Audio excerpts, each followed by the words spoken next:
you're in a situation where you find that a person look at the same, not necessarily tribal or regional. I have said that.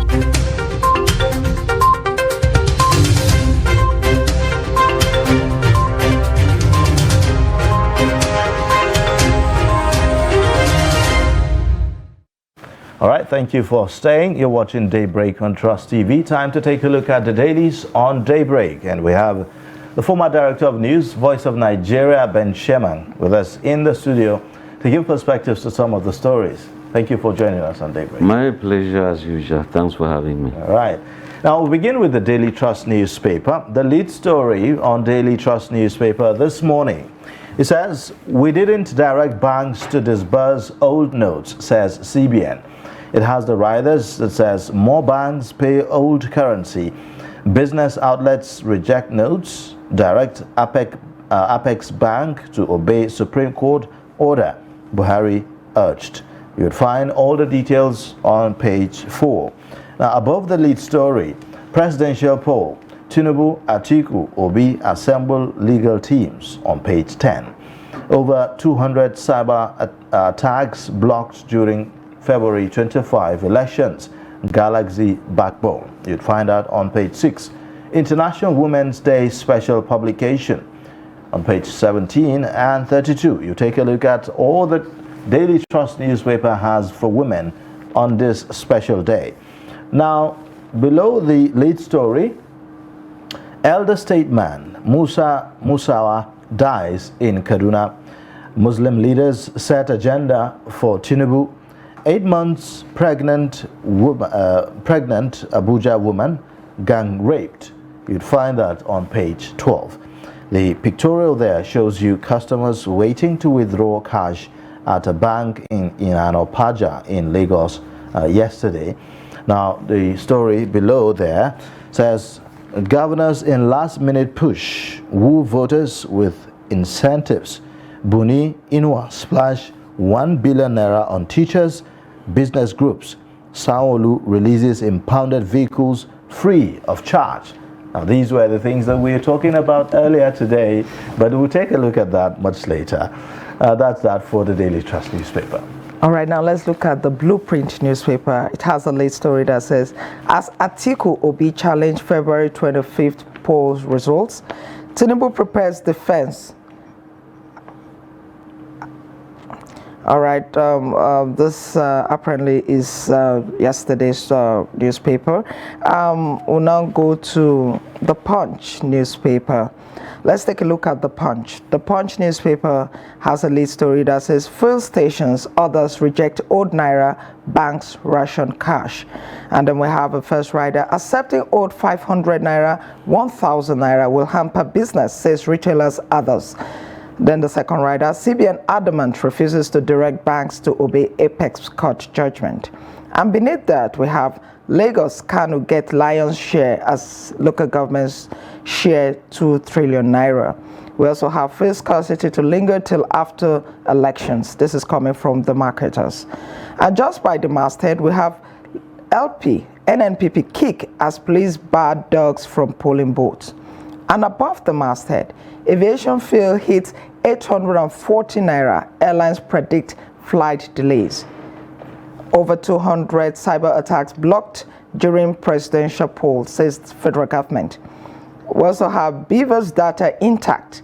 INEC tells court parties. These are the major stories on the Punch newspaper for today. All right. Now, on the Nation newspaper, we have the lead story says, INEC, reset of Beavers a must for governorship poll. Court decides today on LP's legal battle with election agency. Then above the masthead, APC supporters march for democracy. Alake insists poll credible. Transform Nigeria. NSCIA tells Tinubu victory well deserved. Sanwo-Olu takes campaign to market. Makinde engages clerics, canvasses peaceful poll. You have also banks pay old naira notes to customers with a rider that says traders reject old currencies. AGF mum over Supreme Court judgment. Now, below the lead story, Daniel Jimo Bamidele, 98 senators-elect get certificate of return. These are the main stories on the Nation newspaper. Now let's take a look at the News Direct newspaper. We have the headline that says, rejection of polls. Tough battle before tribunal as APC appoints 13 sons to defend Tinubu. And then the first rider, Tinubu asks court to access sensitive materials for defense.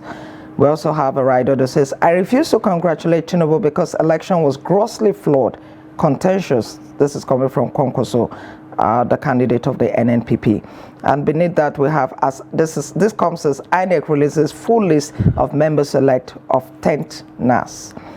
We also have customs unravel over 600 vehicles awaiting forged clearing process in Benin Republic. Beneath that, someone who takes campaign to markets assures Igbo traders of safety. We also have Century Energy Partners Energy Link for installation management of OML-18 infrastructure. And beneath that, Nollywood actor Fadeyi Oloro is dead. And above the masthead, Ganduje pardons 12 inmates on death row. Ogun teachers endorse Abiodun for second term. We also have POS operator arraigned for alleged 891,000 fraud. These are the major stories on the News Direct for today. All right, now let's take a look at the Leadership newspaper this morning.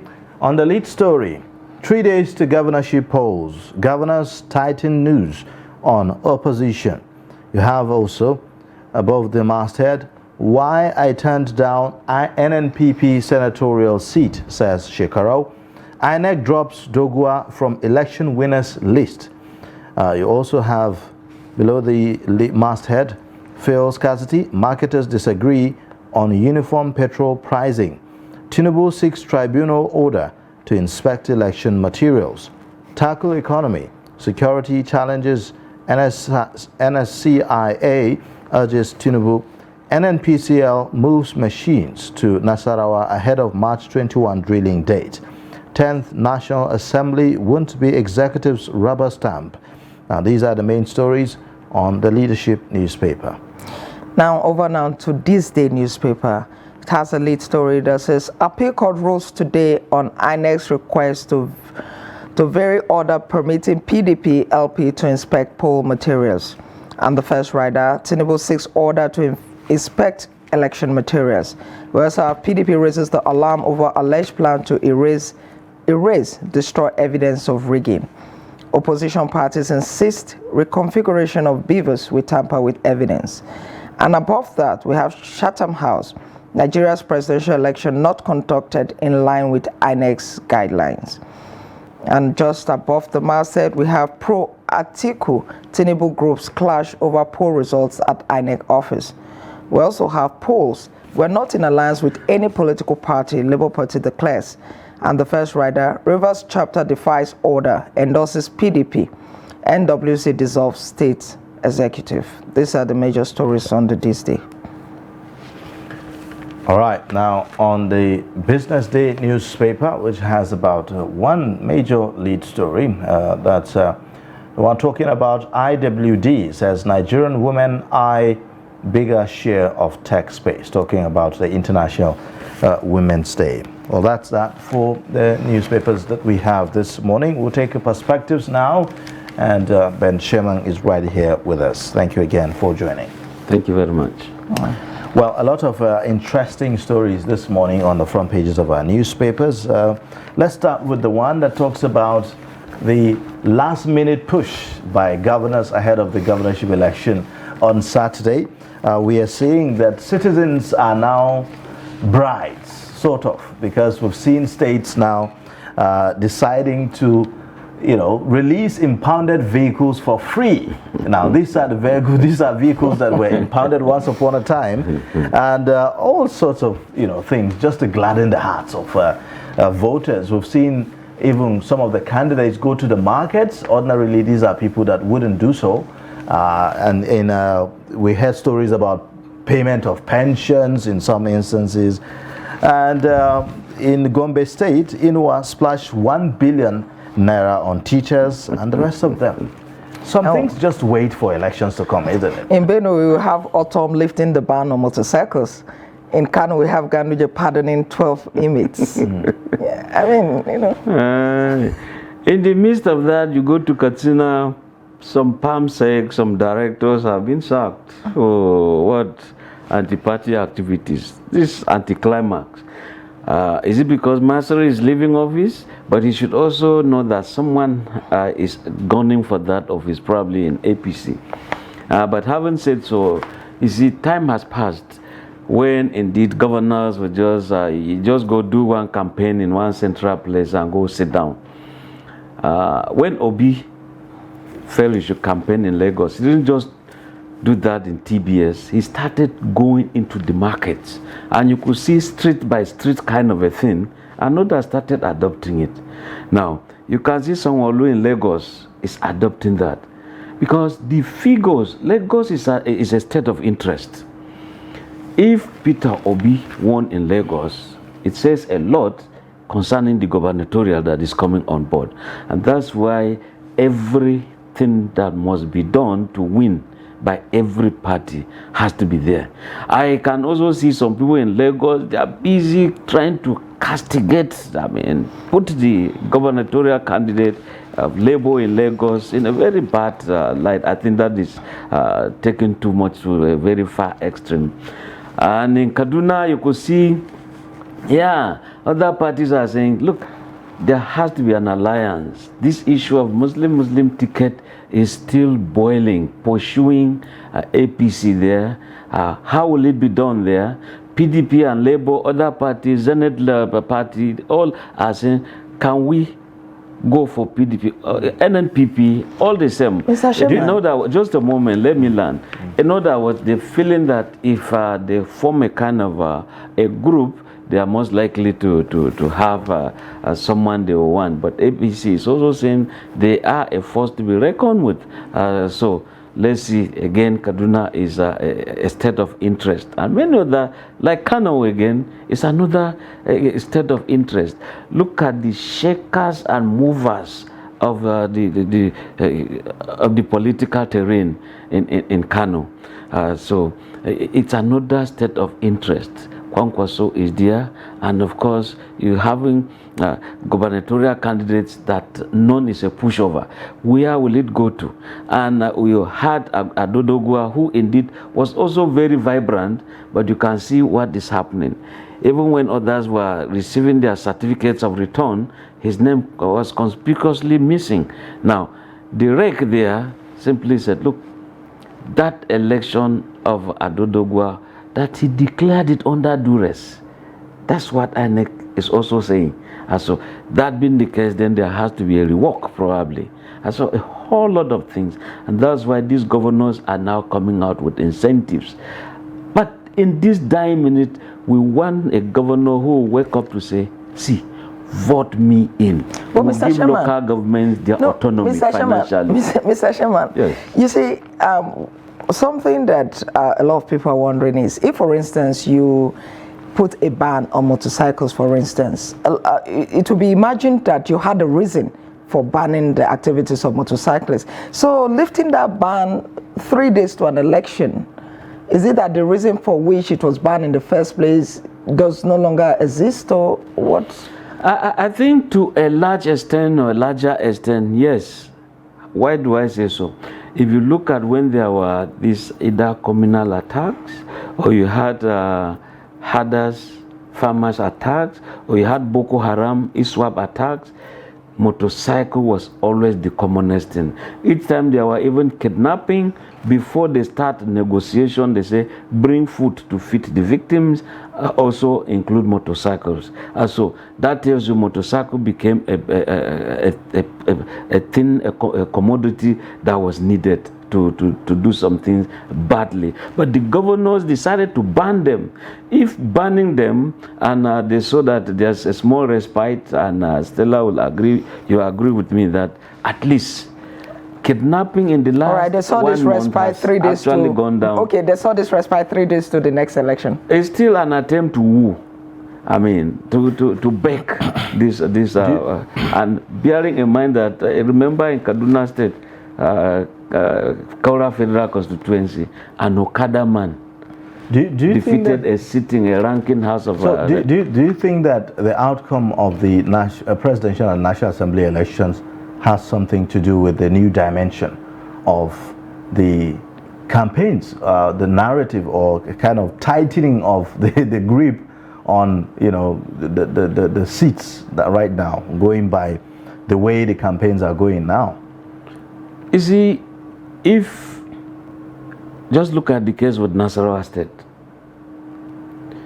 senators coming from SDP, the chairman defeated decisively before his very eyes. Now, governors that you can call emperors in their states have been defeated. Of course, they begin to wonder, where is the game plan?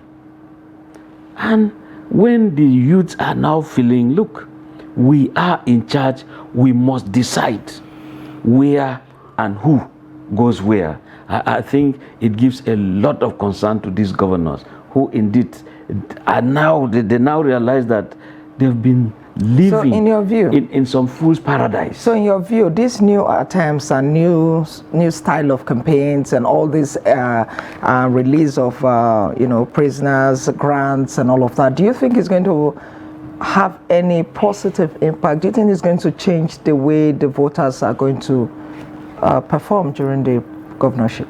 You see, during this election, I still met some people who would say, look, if I'm giving something, I'll collect and I'll vote for whoever gives me something. Why? Because even when you call ideal election, when you vote them in, it is the end. Look at those who are given some things. People came to receive letters of return yesterday. Some are in Abuja here to receive theirs. But those who slept overnight, who are on motorcycles, who are campaigning, given some kind of things to behave abnormally, they are not in hotels today with those elected. It is bye-bye for them. And that's why sometimes when you have these vanguards for one politician, another one for the opponent, and when finally you've used them, you've dumped them, in the end you seclude yourself, you are in Abuja, you change your phone numbers, you no longer pick their calls, and they become a problem not just to you, they become a problem to society. And so that's why some people feel, okay, if you are giving me, just give me my own now, because I fear the future, because I'm not sure I'll see you again. So when you release vehicles, you release prisoners, you're paying pension, you're paying teachers, why was it that you waited to the 11th hour? But shouldn't voters be able to see through these kind of things, that, okay, all this is just because you want our votes at this time, not necessarily because you care about us and you want to do these things for us? Stella, I know some people in Kaduna State. Father sacked, mother sacked, children, some that were working, sacked, those in school. I know of a family, I can take you there. You see, when you increased a kind of school fees to one high heavens, the children became withdrawn. A family is living from goodwill. You dash them today, dash them tomorrow. Truly, I know families like that. Now, okay, you're talking of someone going to say, vote for me. I'll give you just 3 modules of maize. Stella, I tell you, they will collect. Okay. Things are bad. I'm telling you, right. Things are bad. All right. Now, all of this is happening. Few days to the governorship election. We have cases in court. Albeit today, we are expecting to, for the Supreme Court to rule on some of the issues, particularly as regards the beavers and the cases of the opposition, the PDP and LP, who rejected the outcome of the election and all that. There are those who are seeing a likelihood of a postponement of the governorship election, as these litigations could have an impact on the governorship elections. What do you make of this? You see, in 1999, court cases were little. There were not many. 2003, they became more. In that order. But the days of Yaradua, when Yaradua came and said, look, the process that brought me on board, I don't agree with it. You know, court cases started going down. But today we are seeing an avalanche of court cases. And it makes some people to smile to the banks, the senior advocates. You can imagine just going for, in fact, collecting a form alone. How much is it? Consultation alone, how much is it? Now appearances, how much is it? And look, before I even continue, go and find out also those who worked in various chambers, if they are enjoying from these huge monies. You see that they are just getting some very little things for a lot of research work they put on ground for cases to be won. So we are into a time where the judiciary, when I talk of the judiciary, the lawyers, you know, those at the bar, not the bench this time. Well, the bench might even, benefit from it. But in all, the judiciary, we still believe, should hold its head very high at that scale where justice should not be tilted either left or right, or remaining as if nothing has happened should not just be it. And when they said we're going to clean up the system, and some people are saying, oh boy, if you clean up the system, what happens to the gubernatorial? Won't we postpone it? INEC is saying they will not postpone. It's like buying a new phone, buying a new computer. All the systems, or it's almost crashing, is filled up. You have to evacuate and save somewhere before you do those evacuations. But again, are we saying that beavers they were so costly to the extent that, in every unit you didn't envisage that you can have maybe one that you save for the rainy day like today? I think that as it stands, the INEC is saying that data on the beavers have been saved at the back-end server. So if it is so, we shouldn't have some fears. But we have a situation that virtually all the parties, including the winner of the election, the APC, is also requesting for access to the data on the beavers and all that. So that's a huge one, and whether or not we're able to manage it in the coming days, it remains to be seen. Absolutely, yes. But if INEC says they are going to evacuate, or they've evacuated and saved in some subwares or somewhere that we don't know. So we take it, this thing about the cloud and all that, people will save all sorts of things, and by the time you click, it comes on board. What some of the lawyers are arguing is that the back-end server that INEC is talking about does not carry all the information on the beavers that is required for them to make their case in court. Yeah, that's why to defend their case. That's why in the court they now say, come, whoever alleges has the honors to prove. If you said it's not there and they say it's there, okay, let's begin to see. Court, I know you said it is there, show us, and the court will just make sure that they show the world. Mr. Sherman, it appears as if the issue of suspicion between the political parties, the politicians, and then INEC, the issue of suspicion is playing a huge role in this particular election. So much so that anything INEC says or puts forward, the political parties, So how do we get out of trust this issue? There's the trust issue. When you doubt everything, that is always the issue. And that issue of trust, especially when it had to do with Arif, beavers, look, when you vote, it's going to pass on to a system that everybody will see, and it didn't happen that way. That created room for suspicion.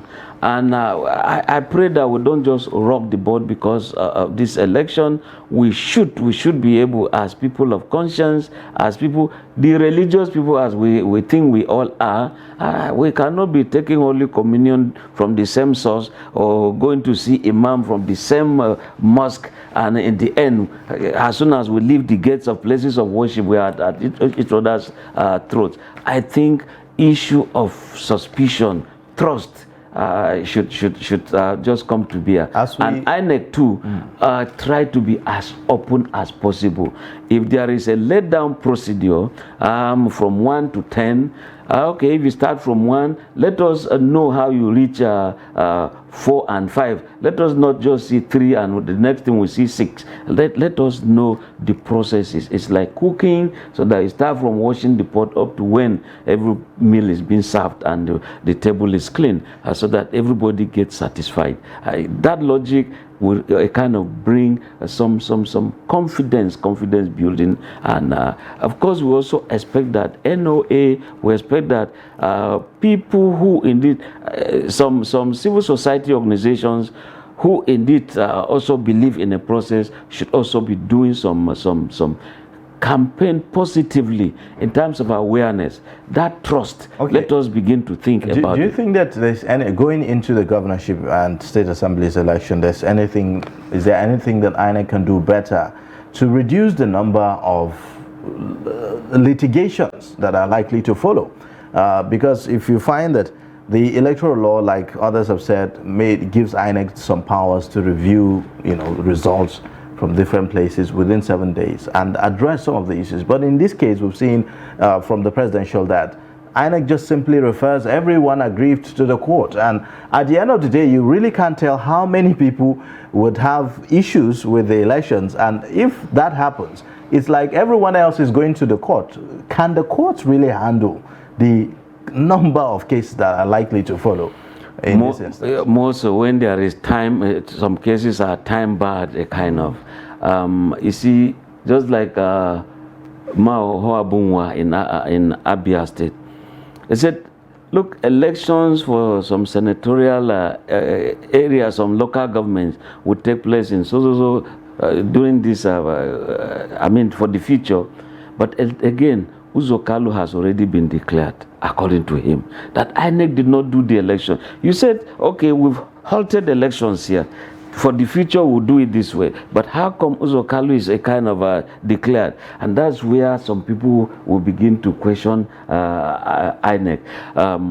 If you say the processes involved, once you come via beavers, yes, your fingerprint, yes, your face, all captured, and elections done, they are entered into papers. These are procedures, and they are legally provided. And once done, okay, every agent is there. Snap a photograph, snap this, a copy is given to you, you sign, you hold on to it. By the time you collecting, even agents will begin to show, yes, in my party got this, where I was the agent. In that other place, every party will just show, so that in the end, everything is brought bare. 2 plus 2 has become 4, so that people will just accept. But we shouldn't have where 2 plus 2 is giving us 6. So how do we explain that? So INEC must come out clean, so that these litigations, even against INEC, I'm wondering how they're going to pay too, because they also need a team of lawyers, not just lawyers, seasoned lawyers, senior advocates of Nigeria, because political parties are having theirs, and they also have to have theirs, because when INEC is sued, of course, they have to pay lawyers. Consultation, just name it, not just those they have in INEC. Which ends up adding to how much we spend on election in Nigeria.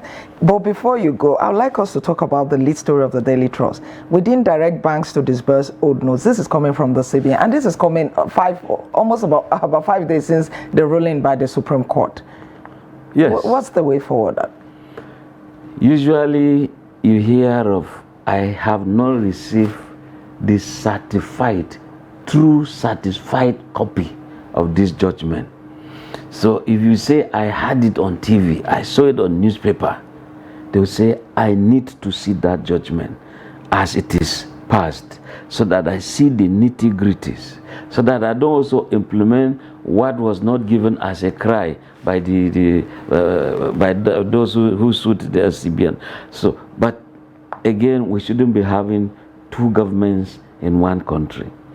Supreme Court has ruled, do this. I believe it should have been within 24 hours. That judgment is given to CBN. So who is delaying? And again, if CBN is feeling that it is on top of this of the Supreme Court, then it gives a lot room for concern. That you now go to the market, money that is legal tender, traders are refusing, and in some cases, I heard in along this popular market, airport road here in Abuja, some people will receive old notes on grounds that you're going to pay them almost double. If this item is 200 naira, then you pay them 400 naira because you have old notes. And so a whole lot of things. Aside from that, the cash crunch also having impact on energy. Petroleum fuel stations are rejecting the use of ATMs in some instances. They're insisting on cash. Where would the people get the cash? And if for those who have managed to bring out the POS, they are making people to queue up to pay for the product, where they can actually have more POS. It's a very big problem. Now, you want to take fuel. He wants to sell, you want to buy. But somewhere along the line, there is communication breakdown via do I call them the server? The banks are not releasing the money. And sometimes if you even go buy some things in the market, yes, they have agreed. Go to some eateries, even in village, GSM village. What happens is, the moment you reach there, you tell them how much the worth of food you eat. Maybe 1,000, 1,005. Right. They say this is the account number. It's now you send the money to that account. They keep on waiting. You are waiting. Nobody is serving you food. Okay, when they receive an alert, then they serve you food. So we shouldn't be having it that way. That is affecting the informal sector of the economy so terribly, so terribly. All right. Well, thank you so much. Unfortunately, we have to interject there. We have to go at this point. Thank you for coming on Daybreak and sharing with us your perspectives on some of the stories today. My pleasure. Thank you very much. All right, we'll take a short break now, and then when we return, Daybreak will continue. Join us again.